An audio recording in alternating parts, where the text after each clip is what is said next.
Halo warga intelektual sekalian, bagaimana jika di Indonesia itu ternyata ada suku Israel yang dikabarkan punah gitu? Kenapa?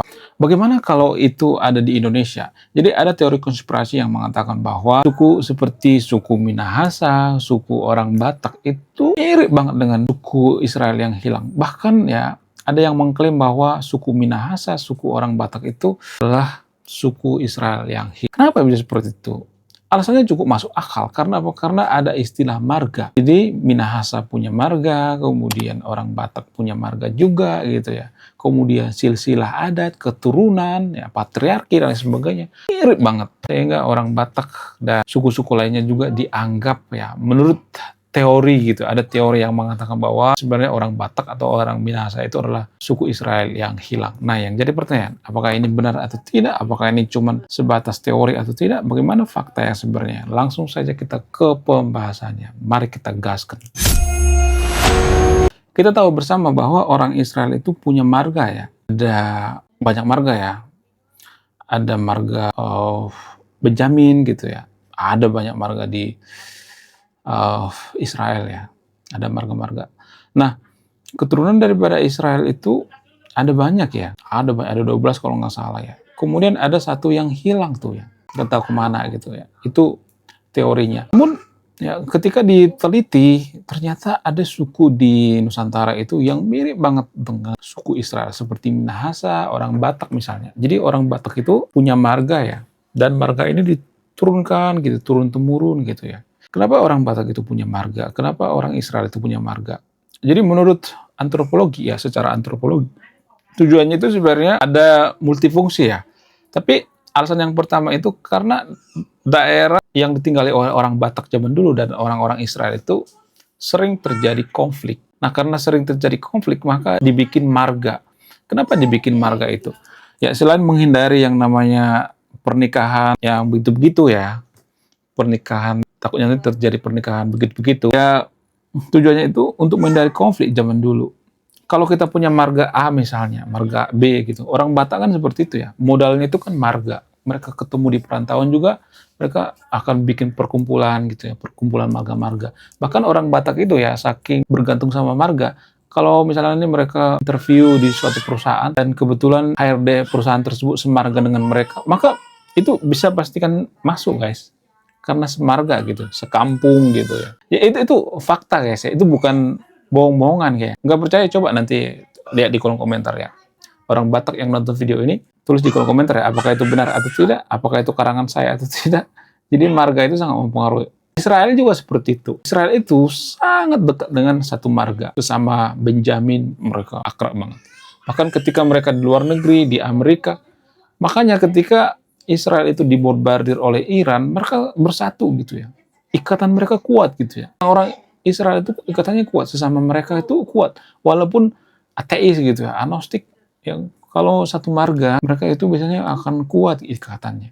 Orang Batak juga seperti itu ya. Walaupun mereka itu beda desa, beda kampung gitu ya, ketemu di perantauan satu marga, mereka akrab gitu ya.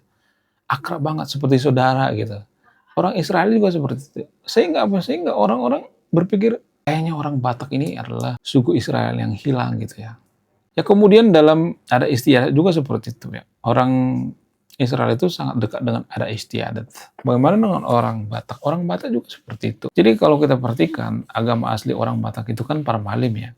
Adat Batak dengan agama Parmalim itu nggak bisa dipisahkan sebenarnya. Itu satu kesatuan. Agama Yahudi juga kan seperti itu ya.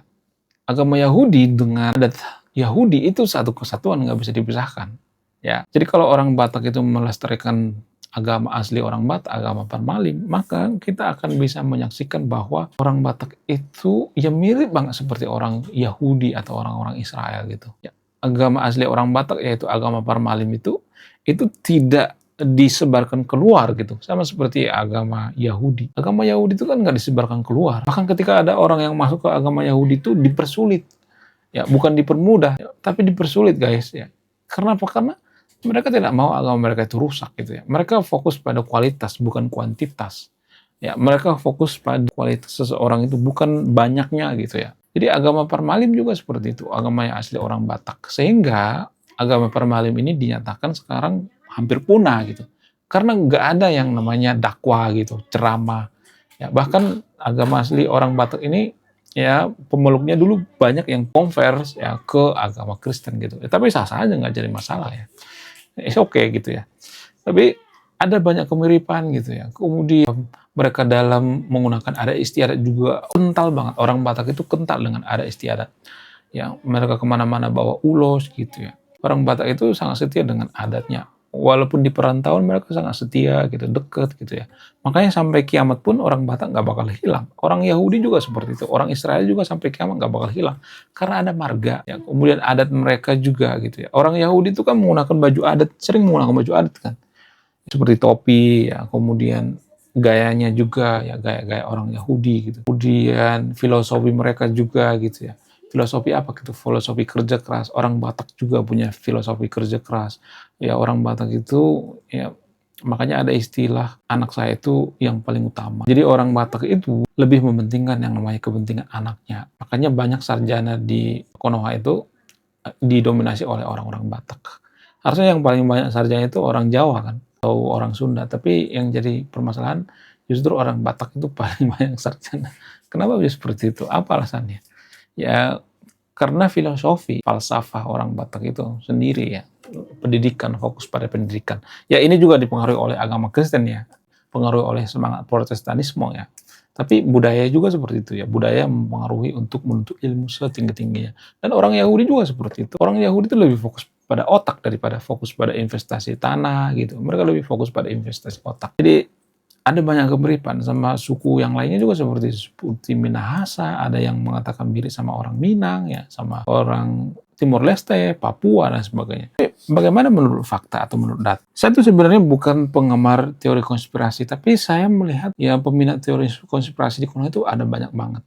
Ya. Definisi daripada teori konspirasi itu artinya teori yang tidak terkonfirmasi. Nah, apakah orang Batak itu atau orang Minahasa itu suku Israel yang hilang? Menurut data yang ilmiah, saya harus jujur ya, mohon maaf bagi yang video ini ya, bagi pecinta teori konspirasi, saya tidak mau mengecewakan Anda ya, maksudnya saya tidak pengen gitu, nggak niat, tapi saya harus fokus pada kejujuran ya. Menurut data ilmiah, itu tidak benar, karena tidak ada data yang mengatakan bahwa orang Batak, orang Minahasa, atau di Indonesia itu ada suku Israel yang hilang, nggak ada.